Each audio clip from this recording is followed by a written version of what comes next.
I make these videos because I love stories and want to share what I learn with you. Thanks for being here.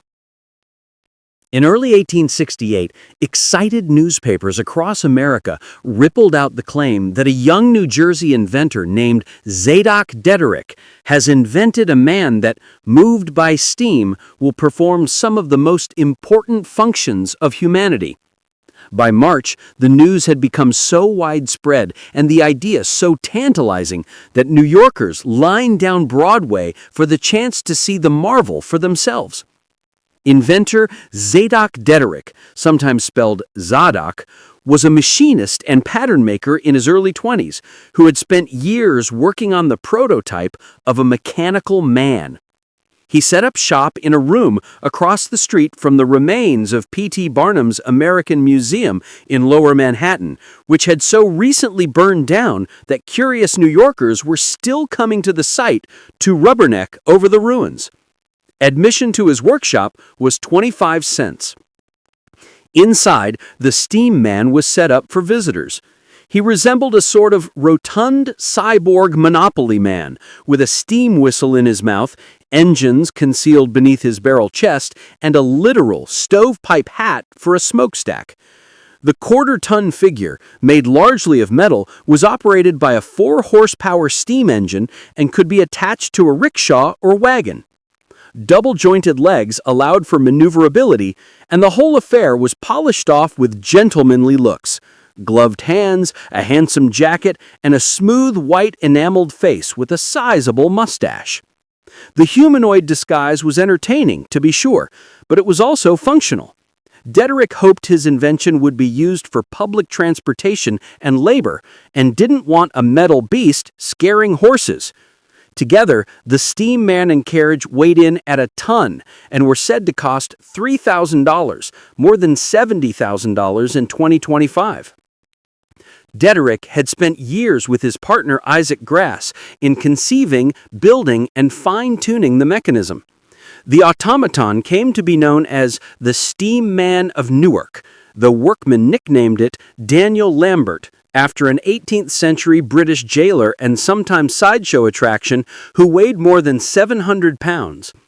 The only criticism the New York Express could levy about the contraption was that, upon their viewing, at this early hour in the morning, he was rather in dishabille and minus his pants.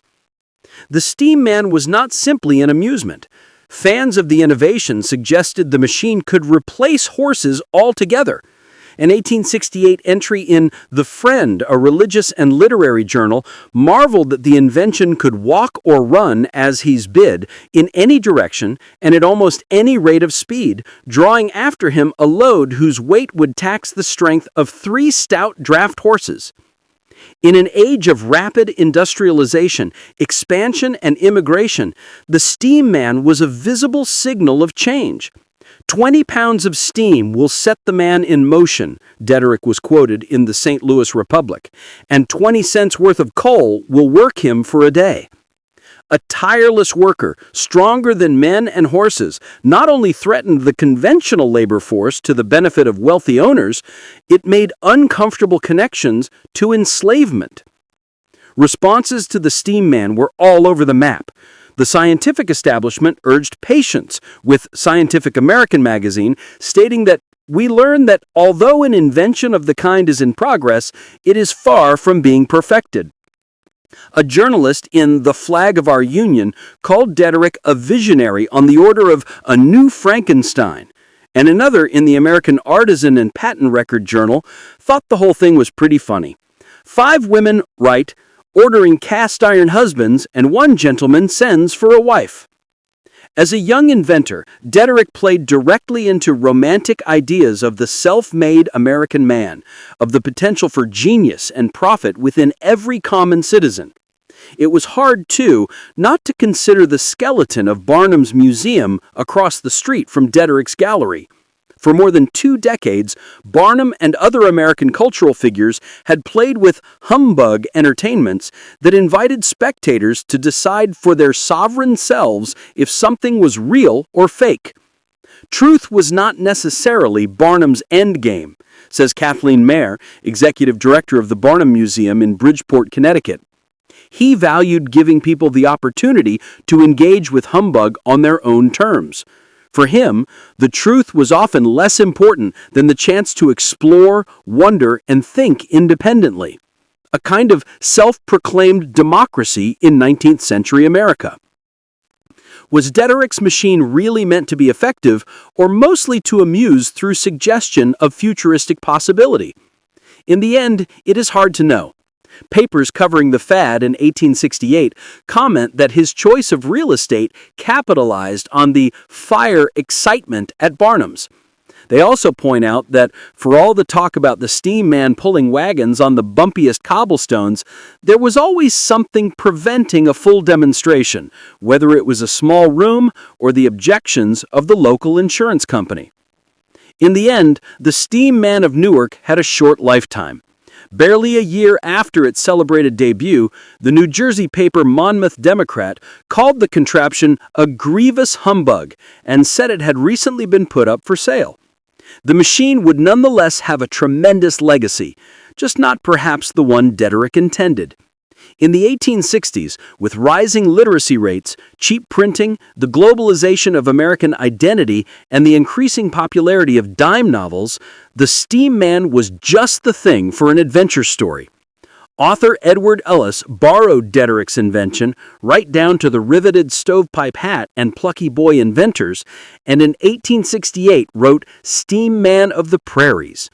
It had a significant impact on speculative fiction writing, steampunk culture, and the concept of the Edisonade, a genre about young, ingenious inventors and their inventions.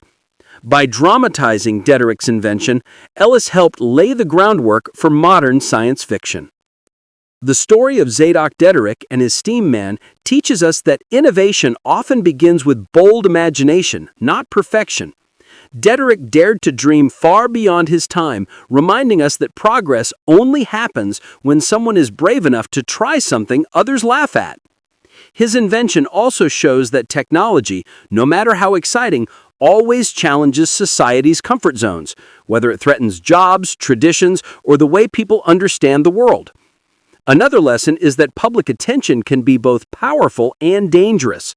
Hype can lift an idea to fame, but it can also crush it when expectations grow too big. Dederick's experience reveals how easily creativity can be misunderstood as deception when people expect miracles instead of progress. It also reminds us that great ideas need support, financial, social, and scientific, because genius alone is rarely enough to carry a dream into reality. Finally, the steam man's legacy shows that even when an invention fails, it can inspire generations that follow. Sometimes the greatest success of an idea is not what it becomes, but what it sparks in the minds and futures of others. The story of the Steam Man reminds us that building the future starts with being unafraid to imagine something that doesn't exist yet. Dederick didn't wait for the world to be ready. He pushed forward with an idea that felt impossible, and that mindset is the foundation of every breakthrough. His journey teaches us that the future belongs to people who experiment, fail, adjust, and keep moving. Innovation is not about getting things perfect the first time, but about having the courage to improve your ideas step by step. The Steam Man also shows how important it is to understand people. The world often fears new technology before it embraces it. When building the future, you must balance creativity with communication. Help people see the value behind the invention, not just the shock of it. Another key lesson is sustainability. Big ideas need structure, support, and planning. Dederick's invention struggled because it lacked resources and long-term strategy. To build a real future, you need more than a vision. You need a plan, allies, and patience.